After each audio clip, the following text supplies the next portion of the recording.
Da haben sie es wohl schon wieder gemacht, was mich schon immer genervt hat und mich auch immer noch nervt, dass sie einfach von einem auf den nächsten Tag irgendwas Großes raushauen. Egal, ob es irgendwie FWC-Server war, ob es New Horizon Update war, jetzt eine New Horizon Erweiterung. Ich würde mal sagen, oder Rumors sagen, dass das Update, was jetzt gekommen ist, eigentlich zum New Horizon Update dazu gehört, so, dass es aber wahrscheinlich nicht ganz geschafft haben. Deswegen haben wir vom Update an sich, vom New Horizon, die ganzen Fehler und auch ganzen anderen Fehler, Bugs oder auch manche nennen es Features, die wir im Spiel haben, nicht wirklich gepatcht wurden und so, weil sie die ganze Zeit noch an den Rest der Erweiterung gearbeitet haben, die wir heute bekommen haben. Wir gehen zusammen rein, wir gucken uns das hier alles nochmal an, Wall of Text. Wir sind schon beim letzten Video eigentlich den Hauptkontext davon alles durchgegangen, müssen uns jetzt hier nochmal durchkämpfen. Wir gucken uns aber auch in-game gleich alles so mit an, wie das Ganze aussieht und was man machen kann. Und ich würde sagen, wir schlüpfen da einfach rein, damit das Video nicht allzu lang wird. Okay, also wir haben hier die deutschen Patch Notes von JM Merlin. Wir hoffen mal, dass das alles halbwegs ordentlich übersetzt worden ist. Wir benutzen das jetzt hier auf jeden Fall. Hier findet ihr die Patch Notes zur Version 1.3.6 privates Housing. Mit Version 1.3.6 werden zwei Arten von Housing-Systemen eingeführt, die einige Gemeinsamkeiten aufweisen. Privates Housing und Gildenhousing. Die Spieler können eine Vielzahl von Dekorationen, Gegenstände kaufen, die sie in ihrem Haus anbringen können, um es zu ihren eigenen zu machen. Privates Housing. Ihr könnt mit dem NPC-Housing-Spezialist Charlie in Flair besprechen, um die gewünschte Vorlage einzurichten und euer Haus zu betreten. Der NPC wird auch einige grundlegende Vorlagen verkaufen, die ihr verwenden könnt, sowie einige Möbel und NPCs, die ihr für Penya in eurem Haus platzieren könnt. Okay, also wir können bei dem NPC, können wir mal kurz reingucken. Und zwar sehen wir den hier, ist jetzt der neue Housing-Spezialist Charlie. Da können wir Select Housing Template. Da haben wir noch nichts. Wir sehen aber, dass es hier, glaube ich, verschiedene Größen gibt. Blank Void S, Blank Void M. Haben hier so einen ganz kleinen Teaser dahinter. Und wenn wir auf Trade gehen, dann können wir das jetzt nun kaufen. Wir können einmal eine Blank Void kaufen. Da sind dann, glaube ich, keine Assets. Beziehungsweise da ist dann kein Beach, kein Wasser, kein Strand, kein Wald, keine Berge, kein irgendwas. Und davon haben wir einmal S. Ich schätze mal, das geht auf die Größe hinzu. Die kostet 100 Millionen Penya. Und wir haben dann noch M, was wahrscheinlich ein bisschen größer ist und haben dafür 200 Millionen Penya an Kosten. Und wir haben noch Beach War Template S für 400 Millionen. Ist dann wahrscheinlich wieder die kleinere Variante. Aber dafür haben wir dann halt schon so Beach, Strand, Wasser, I guess. Ich weiß nicht, ob da noch mehr denn dazu gehört. Vielleicht ein paar Palmen und sowas. Ansonsten haben wir noch Props. Props sollten Gegenstände sein oder ähnliches. Kompass Single Paket, Home Painting Single Paket, Common Green Tree, also auch Bäume sind da mit dabei, so wie es aussieht. Bett ist mit dabei, alles ohne Effekte und alles Time Limited, also läuft auch wieder ab. Das sind wirklich rein Dekorationssachen, die jetzt keine Effekte mit sich bringen. Und es gibt noch NPCs, wir können einen Personal House NPC kaufen, einen Wolf. Und der gibt uns ein Boni, und zwar Jump Höhe plus 30, kostet 7 Millionen, hält 7 Tage. Das war's dann auch schon. Gehen wir zurück zum Text. Das ist die Grundfunktionalität der UI-Elemente. Das Türsymbol wird verwendet, um den Wohnbereich zu verlassen und sich zurück nach Madrigal zu teleportieren. Das Kästchen, also wir reden jetzt glaube ich hierüber, über das Management. Perfekt, hier ist das Türsymbol. Ich wollte gerade sagen, hier ist ja gar kein Türsymbol. Das Kästchen-Symbol wird verwendet, um alle Wohnobjekte anzuzeigen, die man besitzt und zur Dekoration des Hauses verwenden kann. Ich schätze mal, mit dem Kästchen-Symbol meinen die das hier. Mit dem Hammer- und Zahnrad-Symbol kann man in den Bearbeitungsmodus für die Objekte im Haus umschalten. In diesem Modus könnt ihr das zu bearbeitende Objekt auswählen, verschieben, mit dem Mausrad drehen und durch Drücken der Mausradtaste und Bewegen der Maus das Objekt vergrößern oder verkleinern. Okay. Das Mülleimer-Symbol entfernt alle Objekte, die man in ein Haus gestellt hat. Das Blueprint-Symbol dient zum Festlegen von Voreinstellungen für die Objekte, die man im Haus platziert. Das heißt, wir können jetzt also, wenn wir ein Template uns zum Beispiel von hier gekauft haben oder auch aus dem Cash-Shop, dann in unser Haus reingehen, indem wir das hier auswählen und freigeschaltet haben. Und Enter Your House, können jetzt hier rein. Dann haben wir hier das Management.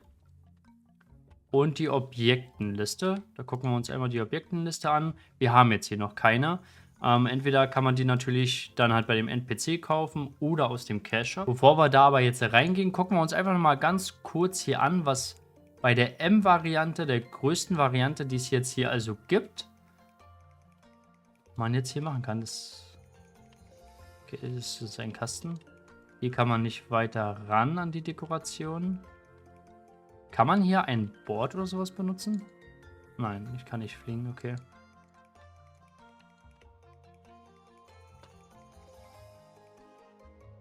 Das ist das hier super, super riesig, die Fläche. Wir sehen das hier so ein bisschen am Navigator.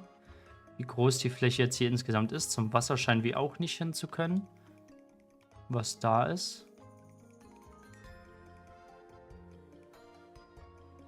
Okay, also wir haben hier auf jeden Fall eine riesige Fläche zum Dekorieren.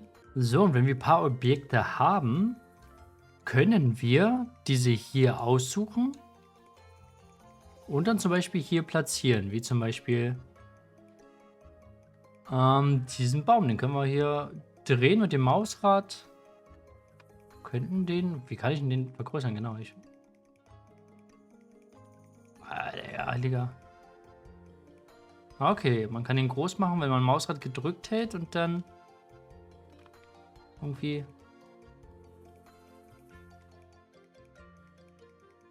Ah, okay. Ob man dann die Maus hin und her bewegt, kann man die kleiner machen oder größer machen. Können wir hier zum Beispiel Wände platzieren? Können wir die auch... Wir können die ganz groß oder ganz klein. Das ist ja süß. Ja, und da kannst du ja richtig viel machen. Was du hier alles platzieren kannst. Können wir hier, wie viel du hier reinballern kannst eigentlich. Da muss er für studiert haben hier. Interieurdesign. Und auch Exterieur. Also wir können jetzt hier alles so mal hier so anfangen. Genau, das platzieren wir jetzt mal hier.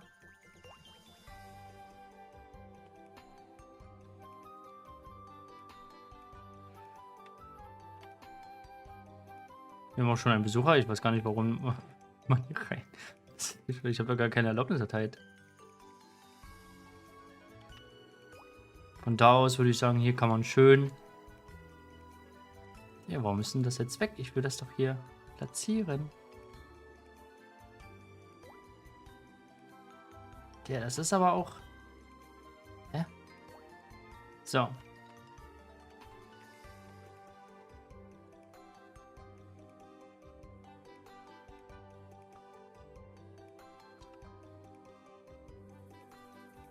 Wir sperren ihn einfach ein, würde ich sagen.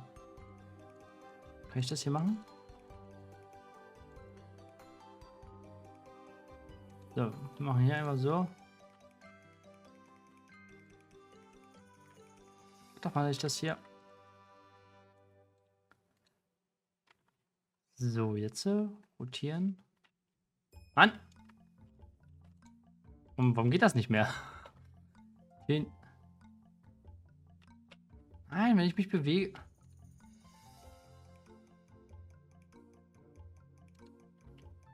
So. Ah, scheiße. Ich mach mal so, so ist besser.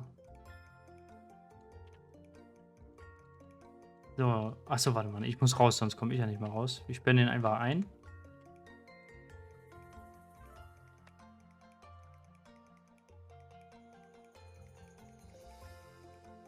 So, jetzt hat er Arschkarte. Aber wir sind ja nicht so. Wir stellen ihm noch einen Baum rein. So. Wollen wir noch einen? Noch einen Babybaum noch mit dazu. Und für den Schatten, dass er keinen Sonnenbrand kriegt. Ja, warum kommen denn die ganzen Leute hier bei mir rein, hä? Was ist los?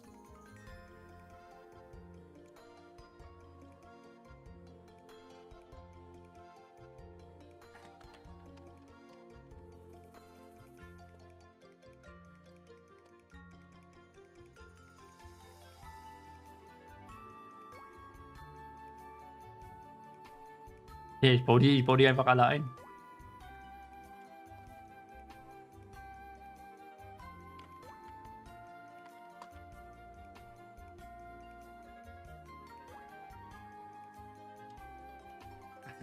Ich bin einfach alle ein.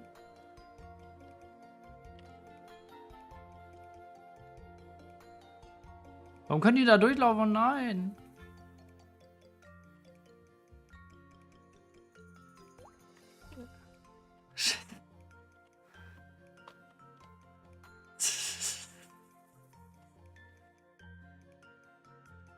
Muss mal Channel wechseln hier? Was passiert da nicht? Trau mich nicht. Verbuggt?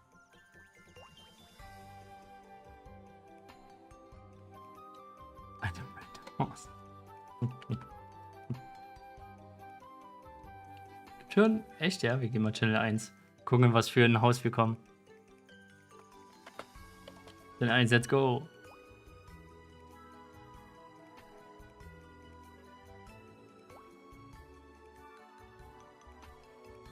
Hier ist ja noch keiner. Keine Sau da. Er scheint auf jeden Fall schon gut verbuggt zu sein. Wer hätte das gedacht bei neuen Content, dass was verbuggt ist? Wer hätte das gedacht? Hätte ich nicht erwartet.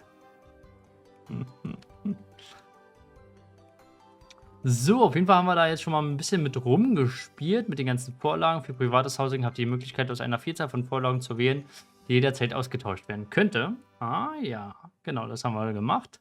Eine der verfügbaren Vorlagen ist Blanko-Welt, die genau das ist. Eine leere Welt, die ihr nach Herzenslust mit den Möbeln, Gegenständen und NPCs, die ihr gekauft habt, dekorieren könnt. Bitte beachtet, dass alle Platzierungen in eurem Haus zurückgesetzt werden, wenn ihr die Vorlage wechselt. In jeder Vorlage gibt es einen sekundären Bereich, der als das Innere eures Hauses dient.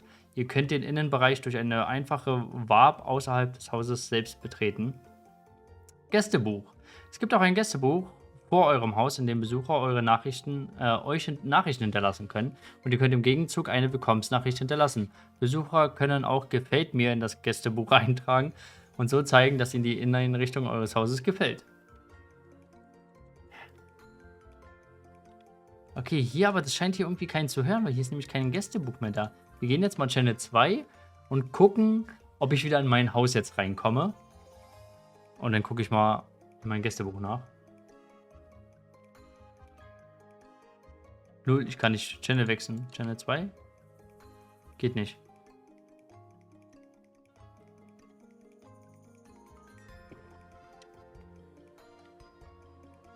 Ich kann keine Channel mehr wechseln. Perfekt. Ich komme hier auch nicht mehr raus. Ich habe hier nicht mehr das Haussymbol. Ich komme hier nicht mehr weg. Ich bin hier einfach gefangen. Moin.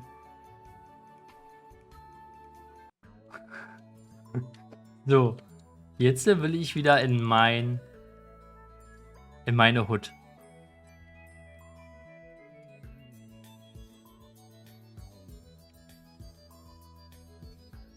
So, enter your house. Perfekt, genau so liebe ich meine Hut. Schön schneeweiß. Ah ja, hier lädt nichts mehr.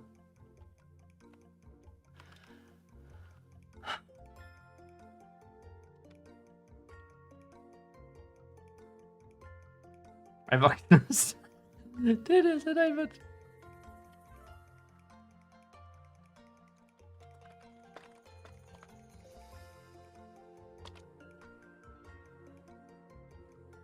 Einfach Knast. Willkommen Message. Oh, Digga, mir hat noch keiner geliked und noch keiner was geschrieben. Willkommen Message. Knast für die Knastbrüder.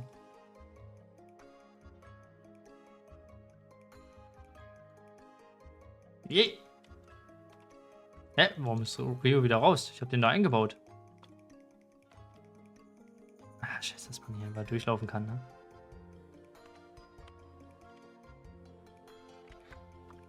So, das haben wir auch gesehen. Die Spieler können ihr Haus mit Möbeln, Gegenständen und NPCs nach Belieben ausstatten. Hier sind einige Hauptmerkmale der einzelnen Typen. Möbel und Gegenstände haben keine Stats, im Gegensatz zu Flive PC, wie wir es eigentlich kannten, können zeitlich begrenzt sein, was bedeutet, dass sie nach einiger Zeit wieder verschwinden. Wahrscheinlich gerade hauptsächlich bei dem Free-Stuff, was man über Penya kaufen kann.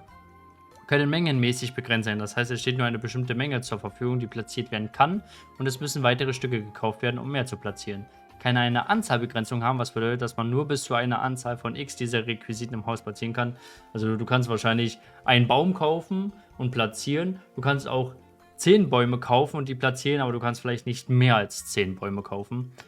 Kann skaliert werden, kann rotiert werden, das haben wir alles schon gemacht. NPCs haben Stats, kann zeitlich begrenzt sein, was bedeutet, dass der NPC einige Zeit nach der Platzierung wieder verschwindet, kann nur einmal im Haus platziert werden, können rotiert werden. Möbel und NPCs können ihr entweder im NPC-Shop oder im Cash-Shop kaufen. Okay. Obwohl, ich komme jetzt aus meinem Knast hier nicht mehr raus. Ich wollte NPCs platzieren. Wir platzieren die einfach hier drin. So, wir haben jetzt hier unsere NPCs, die wir platzieren können. Ich habe jetzt auch von 2 gekauft, um zu gucken, ob man stacken kann. Also sozusagen haben wir jetzt hier 5 verschiedene NPCs, die man aus dem Cash-Shop kaufen kann. Man kann noch einen aus dem Panda-Shop kaufen. Und den einen haben wir auch zweimal, um zu gucken, ob man das einfach zweimal platzieren kann und ob es stackt. Dazu sehen wir uns jetzt einfach die Stats hier so ein bisschen an, ob die mit hochgehen. Wir haben einmal Speed, was wir als erstes platzieren. Wir haben jetzt 110 Speed als erstes in unserem Stat-Window. Hier haben wir unseren NPC.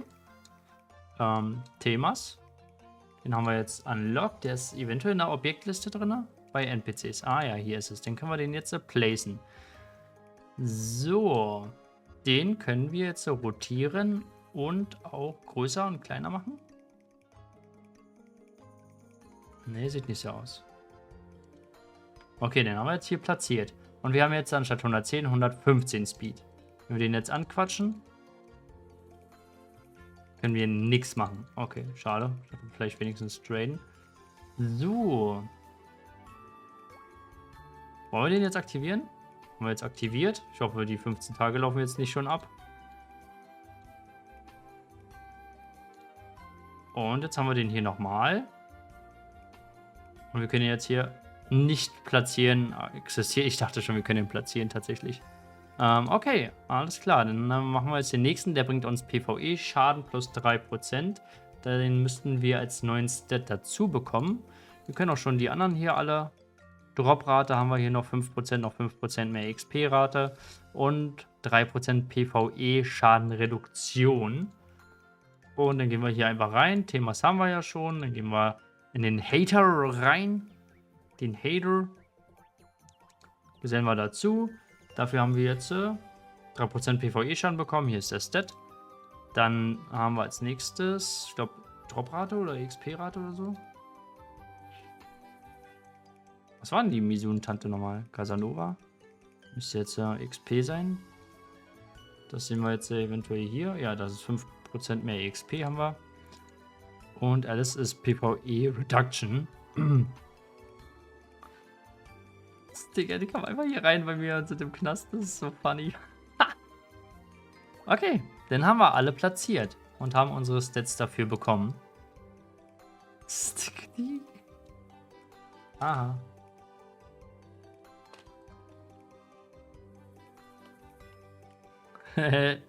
Einmal im Knast bei mir. Okay. Gehen wir zurück. Besuch bei Freunden. Spieler können die Häuser ihrer Freunde besuchen. Der Besuch ist standardmäßig deaktiviert. Kurios, dass wir bei mir in der Hut aber irgendwie alle reinkommen. Und nur diejenigen, die einen Freund den Besuch erlauben, können dessen Haus besuchen. Ihr könnt euren Freund erlauben, euer Haus zu besuchen, indem ihr mit der rechten Maustaste auf den Namen des Freundes in eurer Freundesliste klickt und die Option Erlaube dein Haus zu besuchen auswählt. Machen wir aber nicht. Kommen auch so alle rein in den Knast. Dann haben wir noch Gildenhousing. Im Gegensatz zum privaten Housing gibt es für Gildenhäuser nicht mehrere Vorlagen, aus denen man wählen kann. In der Tat sind Gildenhäuser eher wie Gildenschiffe. Dieses System umfasst einen Aspekt der offenen Welt, einen Penya-Aspekt und einen PvPvE-Aspekt. Beispiel für ein fliegendes Gildenschiff, das der Gilde Wheel of Homes gehört. Richtig, sobald eure Gilde ein Haus besitzt, fliegt es über Madrigal, so dass es jeder sehen kann. Bitte beachtet die folgenden Hinweise für Gildenhäuser. Und wie wir hier schon sehen, betreiben die ersten hier auch schon ein paar Kriege gegeneinander. Ne, Spaß, aber man kann auf der World Map dann sehen, wo diese Schiffe sich befinden. Das sieht man dann hier so ganz leicht angedeutet. Hier in Arsfall sehen wir auch, da fliegen auch 2 rum. Und jetzt sind sie auch schon weg, jetzt sind sie wieder da. Und dann werden wir hier mal einfach mal auf einen landen. Uns das mal kurz... Ja, genau. Und das war's dann auch schon mit den Gildenschiffen. Coole Sache, wie ich finde. Upp. So, jetzt da draufbleiben. Bleiben wir drauf. Können wir kurz gucken? So, jetzt sind wir quasi bei That Guildhouse. Okay, passiert scheinbar nichts. Sieht aber so auf jeden Fall cool aus. Also so ein Gildenschiff zu haben, ist schon ein heftiger Flex dann. Ich bin auch überrascht, wie viele tatsächlich rumfliegen. Also gefühlt so viele super starke Gilden gibt es gar nicht. Wir haben hier 1, 2, 3, 4, 5, 6, 7. Ich bin auf einen drauf. 8, 9, 10, 11. Ja, 11 Dinger, so wie es aussieht, fliegen hier rum. Gibt es überhaupt 11 Gilden bei uns auf Broding? Ja, auf jeden Fall cool. Da bin ich auf jeden Fall schon gespannt, was da so passiert. Es gibt eine begrenzte Anzahl von Schiffen auf jedem Server. Die Verfügbarkeit von freien Schiffen wird in den ersten 2 Wochen gestaffelt. Also jetzt finde ich, sind schon sehr viele, die da sind tatsächlich. Alle Schiffe werden auf der Karte angezeigt und zeigen an, ob sie in Besitz sind oder nicht. Alle Schiffe verfügen über einen Manager-NPC. Jeder kann zu einem Schiff fliegen und mit dem Manager-NPC auf dem Schiff sprechen. Wenn das Schiff in Besitz ist, können sich Mitglieder der Gilde, der das Schiff gehört, sofort über die Weltkarte oder das Gildenfenster dorthin teleportieren. Das ist ganz cool. Ähnlich wie beim privaten Housing kann das Gildenhaus über den Manager-NPC auf dem Schiff, das ihr besitzt, betreten werden. Also es geht dann da noch rein sozusagen ins Gildenschiff. Ihr könnt es mit Möbeln und Gildenhaus-spezifischen NPCs dekorieren, die Gilden weite Buffs verleihen. Die Möbel, die ihr im Gildenhaus platzieren könnt, gehören immer noch demjenigen, der sie platziert hat, und sie werden nicht automatisch zurückgegeben, wenn ihr die Gilde verlasst. Also holt sie bitte zurück, bevor ihr eine Gilde verlasst. Ah ja, okay. Wenn das Schiff im Besitz der besitzenden Gilde ist und diese externen Besucher zulässt, kann jeder das Schiff über den Manager-NPC auf dem Schiff betreten. Wenn ein Schiff nicht im Besitz der Gilde ist, wird über dem Schiff leerstehendes Schiff angezeigt und kann ersteigert werden. Siehe Abschnitt Ersteigern. Wenn ein Schiff im Besitz der Gilde ist, wird der Name der Gilde und ihr Logo angezeigt, falls vorhanden. Es steht nicht zum Bieten zur Verfügung, aber alle 2 Wochen wird ein Artefakt platziert, das es anderen Gilden ermöglicht, es zu beanspruchen. Also quasi, wenn es schon im Besitz der Gilde ist, genau, dann muss man das alle 2 Wochen verteidigen und man kann es tatsächlich verlieren. Bieten. Unbesetzte Schiffe sind zum Bieten verfügbar. Spieler können andere Gebote für dieses Schiff einsehen und ihr eigenes Gebot im Namen der Gilde abgeben, wenn sie der Gildenmeister sind, indem sie oder auch stellvertretend sollte man dafür eigentlich auch Ränge verteilen können, wenn sie zu dem freien Schiff fliegen und dem Manager-NPC sprechen. Das Mindestgebot beginnt bei 100 Millionen Penya und der Höchstbietende erhält den Zuschlag. Der Gebotsbetrag muss in der Gildenbank verfügbar sein und wird von dort entnommen, nicht von dem Spieler, der das Gebot abgibt. Das Gebot endet am Samstag 12 Uhr Serverzeit und der Gewinner des freien Schiffs erhält das Gildenschiff. Sobald ihr ein Gildenschiff gewonnen habt, seid ihr 2 Wochen lang im Besitz des Schiffs. Nach Ablauf der 2-wöchigen Frist müsst ihr ein Artefakt für die nächste Phase, die Artefaktschlacht, platzieren und verteidigen. Artefaktschlacht. Sobald ihr das Schiff gewonnen habt, müsst ihr nach 2 Wochen ein Artefakt platzieren und an einer Artefaktschlacht teilnehmen, um die Rechte für euer Schiff zu erhalten. Dies ist eine wichtige Aufgabe für autorisierte Mitglieder der Gilde, da sie eine Artefaktposition über das Gildenfenster wählen müssen. Müssen ist ganz wichtig. Ansonsten, wenn man kein Artefakt platziert, verliert man automatisch das Gildenschiff. Die Platzierungszeit wird von 12 bis 18 Uhr Serverzeit am Samstag sein.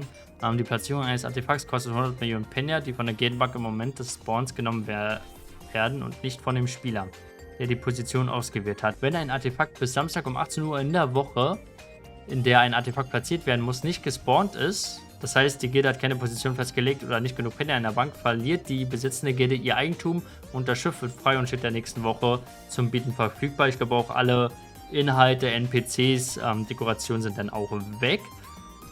Ach, aber die Uhrzeiten schon wieder, ne? 12 bis 18 Uhr am Samstag, Bruder, Kopfschmerzen. Wenn ihr kein Gildenschiff besitzt und an der Schlacht teilnehmen wollt, anstatt zu bieten, könnt ihr dies tun, indem ihr euch im Gildenmenü für die Teilnahme an der Artefaktschlacht entscheidet. Die Gebühr für die Teilnahme an der Artefaktschlacht beträgt 200 Millionen Penya von eurer Gildenbank und der Stichtag für die Teilnahme an der Artefaktschlacht ist Samstag, Mittag 12 Uhr, wenn eine Artefaktschlacht stattfindet. Die ziehen auf jeden Fall überall jetzt gut Penya mit raus, habe ich jedenfalls das Gefühl. Ich weiß nicht, ob es wirklich die Inflation stoppt oder wieder reduziert, dass der F-Coin-Preis wieder höher wird. Aber auf jeden Fall hast du jetzt überall Sachen, naja, da mal 100 Mio, da mal 100 Mio, da mal ein paar 100 Mio. Sobald ein Artefakt spawnen kann, was immer im PK-Channel geschieht, muss die besitzende Gilde das Artefakt eine Stunde lang gegen eine andere Gilde verteidigen, und zwar von 18 bis 19 Uhr. Ah, okay, Platzierungszeit von 12 bis 18 Uhr, 18 bis 19 Uhr am Samstag, lokale Serverzeit, müssen wir es verteidigen.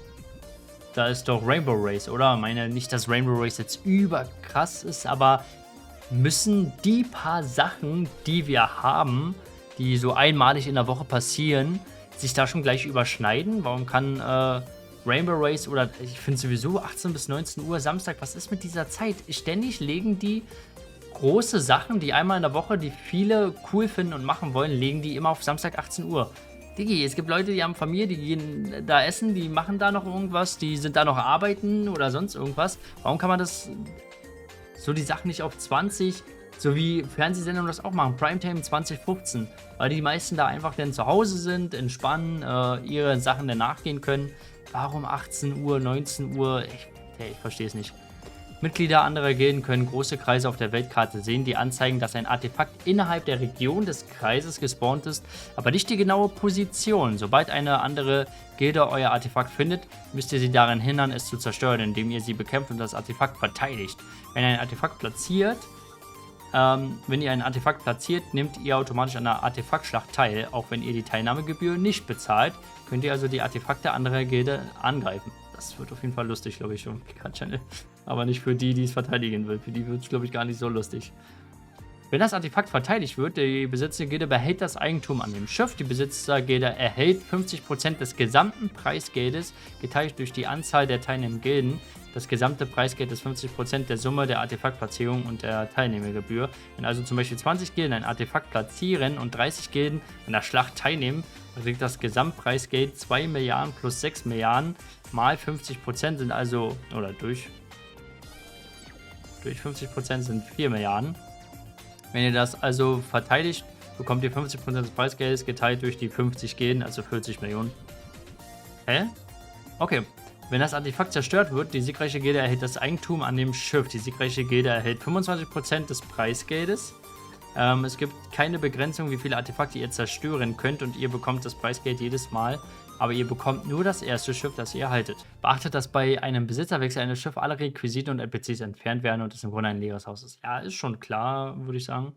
So, dann war es das Ganze schon mit dem Housing System. Und wir gehen jetzt rein in Kalgas Azult. Der neue PvP-Modus ist endlich da. Hey, und zwar in Form von Kalgas Azult. Das ist ein neuer Realm vs. Realm PvP-Modus, in dem zwei Teams in eine große Schlacht gegeneinander antreten. Kalgas Azult. Es handelt sich um eine RVR-Schlacht, die jede Woche zu einer bestimmten Zeit stattfindet, mit maximal 200 Teilnehmern pro Instanz. Es treten also 100 gegen 100 Spieler an. Die Spieler werden einen Schadenstau ziehen, um Kalgas austragen, bei dem verschiedene Mechaniken zum Einsatz kommen. Bitte beachtet, dass die Spieler auf verschiedene Spielinstanzen verteilt werden, wenn zu viele Spieler angemeldet sind. Ist auf jeden Fall cool, also wenn wirklich sich 400 Leute anmelden, dann werden halt 2 Instanzen geschaffen, also jeder kann mitspielen, da muss man sich nicht gegenseitig irgendwie rausbieten oder so. Teilnahme und Zugang. Um am Kalgas Azult teilzunehmen, müssen die Spieler mit dem NPC Kalgas Azult Manager in Zentralflyer besprechen. Im Registrierungsfenster wird die Zeit angezeigt, zu der Registrierung wird. Oh mein Gott, der hat so viel Text. Sowie die Eintrittszeit. Nach Ende der Registrierung gibt es eine kurze Zeitspanne, in der die Spieler die Welt betreten können. Bitte beachtet, dass ihr euren Platz verliert, wenn ihr euch nicht innerhalb der Anmeldefrist anmeldet. Ich bin gespannt, steht da immer noch was von 1 Minute Anmeldezeit und rein, bevor es losgeht? Weil, also, imagine, du hast keine Amps bei dir in der Gruppe. Ich weiß nicht, teilen die das wirklich so ein, dass von jeder Klasse spezifisch welche reingeholt werden? Weil wenn es komplett RNG ist, imagine, du hast einfach nicht genug Amps. Nach der Anmeldung erstmal 100 Spieler durchbuffen und du bist irgendwie nur 3 Amps oder so. GZ. Nach der Anmeldung versammeln sich alle Spieler in einem Wartebereich, bis alle Spieler eingetreten sind. Die Spieler werden dann nach dem Zufallsprinzip entweder dem weißen oder schwarzen Team zugewiesen, um sich auf den Kampf vorzubereiten. Das Team eines Spielers wird durch einen Bildtitel über den Kopf des Spielers angezeigt, also quasi Black Team, White Team. Sobald die Spieler in den Wartebereich des Teams teleportiert werden, beginnt ein einminütiger Vorbereitungstimer vor dem Kampf. Aber wie willst du nicht da vorher durchbuffen? Im Spawn-Bereich des Teams gibt es einen Buff, und es ist zu beachten, dass Klassen-Partyfähigkeiten wie Heal Rain für das gesamte Team gelten. Partyfähigkeiten wie Link Attack sind jedoch nicht verfügbar. Ablauf der Schlacht. Khalgas, der Hauptboss, erscheint 5 Minuten nach Beginn des Kampfes und lädt die Spieler zu einem auf Schaden basierenden Tauziehen ein. Dieses Team hat zu Beginn 50% Schaden und der Wert wird im Laufe des Kampfes aktualisiert. Finde ich eigentlich ganz interessant. Um Khalgas herum gibt es 5 Artefakte, die von Spielern beider Teams angegriffen werden können. Sobald ein Team ein Artefakt besiegt, erhält es für dieses Artefakt spezifischen Buff, der den gegen Khalgas verursachten Schaden erhöht. Alle Artefakte befinden sich zu Beginn in einem neutralen Zustand, was durch die Farbe der sie umgebenden Aura angezeigt wird. Also wenn es sozusagen zum weißen Team gehört, hat es eine weiße Aura. Wenn es neutral ist, was am Anfang alle sind, dann hat es eine gelbe Aura. Wenn es zum schwarzen Team gehört, dann hat es eine schwarze Aura. Die Höhe des Artefaktbuffs für ein Team hängt von der Anzahl der eroberten Artefakte ab. Also umso mehr Artefakte du eroberst, umso mehr Schaden macht dein Team an dem Bossmonster, worum es ja am Ende dann auch geht, den meisten Schaden auszuteilen. Also wird schon necessary sein. Während es wichtig ist, Artefakte zu besiegen, um den Gesamtschaden eures Teams zu erhöhen, besteht ein wichtiger Aspekt dieses Spielmodus darin, andere Spieler daran zu hindern, ihr volles Schadenspotenzial zu erreichen. Teams können PK als Teil ihrer Strategie einsetzen, um Spieler des gegnerischen Teams daran zu hindern, Artefakte zu besiegen oder Khalgas kontinuierlichen Schaden zuzufügen. Wenn ein Spieler wiederholt stirbt, erhöht sich ein Wiederbelebungstimer mit jedem Tod.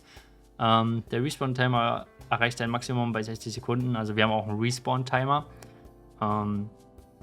Ja, wird auf jeden Fall lustig werden. Das wird einfach 100 gegen 100 Leute hier. Krass. Hinweis, ihr verliert keine Erfahrung, wenn ihr in Khalgas Angriffsarenen sterbt. Besser ist das. Um den Respawn-Timer zu ignorieren, könnt ihr Khalgas Silvercoin und Khalgas Goldcoin im Itemshop natürlich mit Penya bzw. F-Coin kaufen. Also wir können Khalgas Silvercoin für Penya kaufen und Khalgas Goldcoin können wir aus dem Itemshop holen oder aus dem Khalgas Azult Ship Merchant. Da gehen wir gleich noch rein. Ihr könnt ein Khalgas Silvercoin pro Kampf verwenden und es gibt keine Begrenzung für die Anzahl der Khalgas Goldcoins, die ihr verwenden könnt, obwohl die benötigte Menge mit jedem Einsatz in einen Kampf steigt. Also wir ignorieren den Respawn-Timer mit einem Khalgas Silvercoin und mit dem Khalgas Goldcoin. Dadurch der Respawn-Timer ja sich immer weiter erhöht, umso öfter wir sterben, macht es natürlich Sinn, am Anfang diese Coins nicht zu benutzen. Vor allem den Khalgas Silvercoin, den würde ich wirklich erst am Ende dann irgendwann benutzen, wenn unser Respawn-Timer schon bei 60 Sekunden ist oder sowas. Dann den Khalgas Silvercoin einmal zünden. Das können wir einmal pro Kampf machen. Dann respawnen wir instant sozusagen und müssen nicht auf den Timer warten. Oder natürlich, wer richtig reinhasseln will und die ganze Zeit nur kämpfen will, der kann auch sich Khalgas Goldcoins aus dem Item-Shop kaufen und diese dann natürlich benutzen. Die Anzahl der Goldcoins allerdings, die wir verwendet, wird mit jedem Einsatz steigen. Also wir können zwar damit immer den Respawn-Timer ignorieren, aber es wird auch immer teurer, umso häufiger wir das machen, sozusagen so ein bisschen gleichzusetzen mit den Dungeon-Coin-Systemen und sowas. Umso häufiger wir es benutzen, umso mehr kostet uns das dann. Als Belohnung für Khalgas Azult erhaltet ihr eine Khalgas Ship. Je nach eurer Leistung erhaltet ihr unterschiedliche Mengen. In der folgenden Tabelle findet ihr die Details. Fürs Gewinnerteam, wenn wir da drin sind, bekommen wir schon mal 10 Chips. Wenn wir Ranking 1 in each Category sind, ich weiß nicht, was für Kategorien, ihr erhaltet die Belohnung für die Rangkategorie nicht, wenn die Instanz, die in euch befindet, 20 oder weniger Spieler hat. Ich weiß nicht, welche Kategorien, ob es da so Support, Tank, AOE, Kills, Killstreaks oder was für Kategorien genau damit gemeint ist. DPS an Khalgas, DPS an Artefacts, I don't know. Aber auf jeden Fall bekommen wir da auch noch einen guten Amount an verschiedenen Chips. Also ich sag mal sowas wie zum Teilnehmen 5, Gewinnerteam 10. Ich sag mal vielleicht mit Ranking 1, 2, 3 in each Category. Wenn da wirklich viele verschiedene Kategorien sind, du mal da Platz 3, Platz 2, Platz 1. Ich weiß nicht, also so vielleicht 5 kriegst du Minimum. 50% Chance, dass du sogar noch on top 10 bekommst, also 15 hast, wenn du im Winning-Team bist. Ich glaube, ja, so irgendwo, das ist schon das Mindeste. Ja, und dies könnt ihr beim Chip-Händler Wofuru gegen verschiedene Belohnungen eintauschen, darunter ein spezielles Kostüm. Hey, das ist doch einfach nur, das haben wir doch schon, das ist doch nur ein bisschen dunkler gemacht, oder? Das, weiß ich nicht, wie das heißt. Ja, also nicht besonders originell und auch nicht besonders hübsch. Ansonsten haben wir noch andere Änderungen.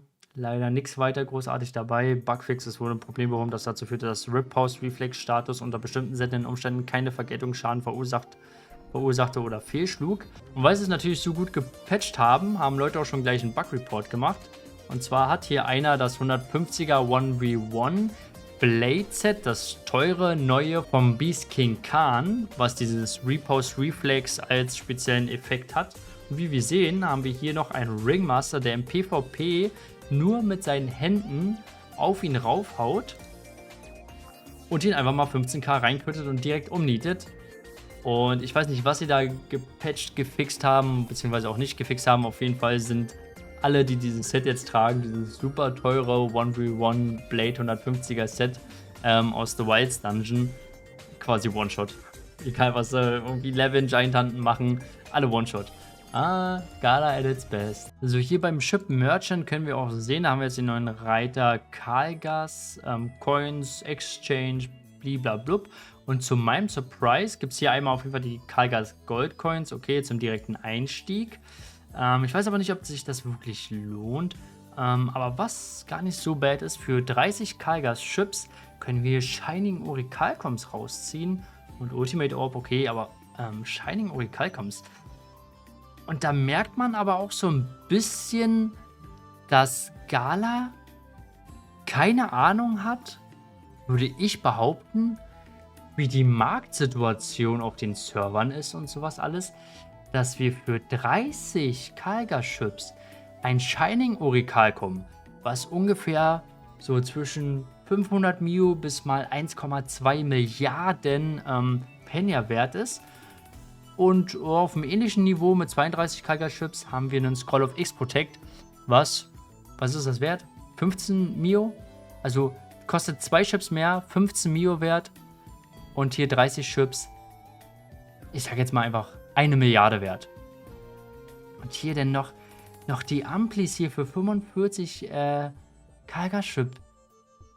Und 100 Karlgas-Chips Ultimate Orb. Da merkst du, die haben keine Ahnung von dem Game. Die haben keine Ahnung von dem Game.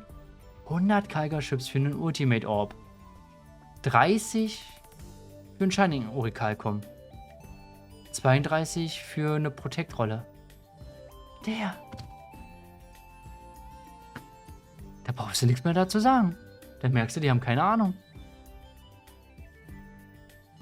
Ja, ich würde auf jeden Fall sagen, solange wie die Preise so sind, lohnt es sich heftig, Karlgas zu farmen, zu machen, irgendwie teilzunehmen und diese verdammten Shining Orichalcums da rauszuziehen, weil alles andere ist Waste. Ja, das war es eigentlich auch schon vom Update, von den News. Wir werden dann hoffentlich die Tage auch neue, coole, kommende Inhalte denn sehen. Ich hoffe, ich habe dafür Zeit, hier auf dem Kanal so ein bisschen zu posten. Ansonsten haben wir übers Wochenende noch Piercing Chance für die Armor, also Rüstung. Können wir da ein bisschen upgraden, erhöhte Chance, wer es noch machen muss. Und Item Shop gibt es natürlich auch, lässt sich Gala ja nicht lumpen. Ein paar neue Sachen, natürlich das ganze Housing System findet man jetzt im Care Shop. Scroll of G-Protect passend zum Upgrade am Wochenende Bundle. Und auch neue Skins, die tatsächlich, finde ich, ganz cool aussehen an sich. Hier haben wir Axt, Einhand, Zweihand, Sword, Einhand, Zweihand, glaube ich. Einen Knuckle, was ist das hier, ein Schild. Stick, Jojo, Wand, Staff, Bow, also auf jeden Fall coole Sachen. Ein neues, hässliches Valentinstag-Speedset, ja, was jetzt nicht weiter irgendwie, finde ich, relevant ist. Und ich würde mich da auch schon von euch verabschieden, was heißt schon, hat ja lange genug gedauert, dass ihr es mit mir ausgehalten habt. Ich bedanke mich auf jeden Fall für einen Daumen nach oben und ein Abo und ich würde sagen, wir sehen uns beim nächsten Video, Leute. Haut rein und tschüssi.